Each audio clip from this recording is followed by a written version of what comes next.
Lorsque nous considérons la parole du semeur telle qu'elle nous est rapportée dans le passage de Marc 4, 1, 20, nous ne nous égarons pas loin du sujet en nous demandant si ceux qui ont entendu la parole sont sauvés ou s'ils ne le sont pas.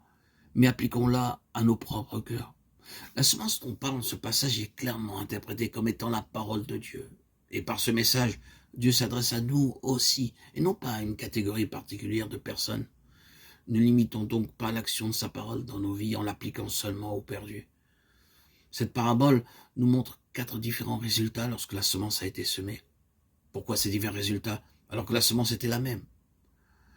Je demande la grâce de Dieu pour répondre à cette question vitale. Je suppose qu'en tant qu'enfants de Dieu, nous espérons tous vivre et œuvrer étant assurés de l'approbation du Seigneur.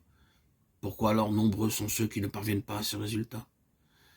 Puis-je encore, en allant plus loin, poser cette question? Comment se fait-il que dans les premiers jours de votre vie chrétienne, vous étiez si désireux de suivre le Seigneur et qu'aujourd'hui, vous soyez si peu empressés?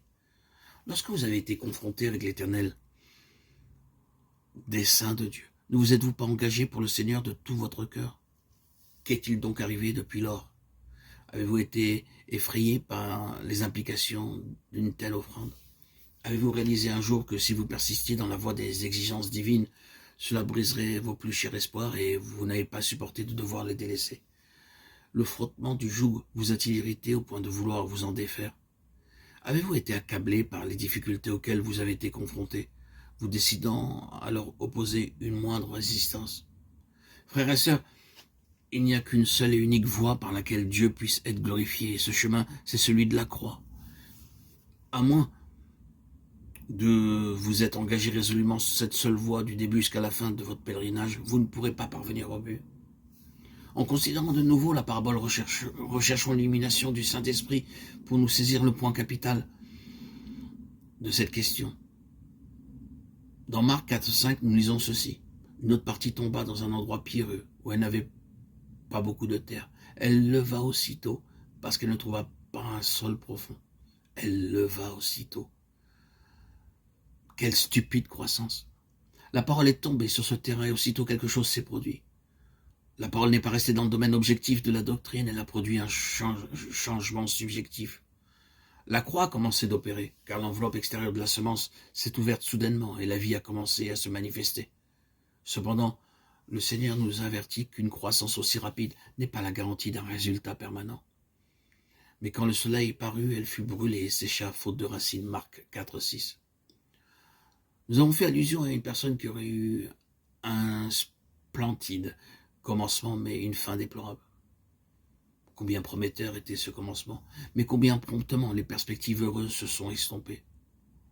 Beaucoup de jeunes chrétiens se sont lancés sur le chemin de la croix avec beaucoup d'espoir, mais au bout de quelques années, ou quelquefois 2 mois, toute cette exaltation est partie. Et il est bien difficile de déceler en eux un quelconque signe de vie. Le Seigneur ne se limite pas seulement à nous avertir par cette parabole.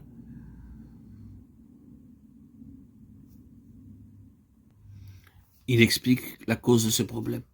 Les autres, pareillement, reçoivent la semence. Dans les endroits pierreux, quand ils entendent la parole, ils la reçoivent d'abord avec joie, mais ils n'ont pas de racines en eux-mêmes. Ils manquent de persistance.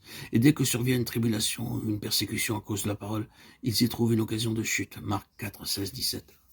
C'est à cause de la persécution et de la tribulation que survient la chute. Et remarquons que cette persécution et cette tribulation sont d'une espèce particulière.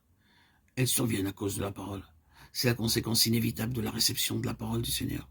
Celui qui accepte sa parole est confronté de manière inévitable aux difficultés. La parole ne peut pas être uniquement reçue par nous et retransmise aux autres dans l'espoir qu'elle pourra les impressionner.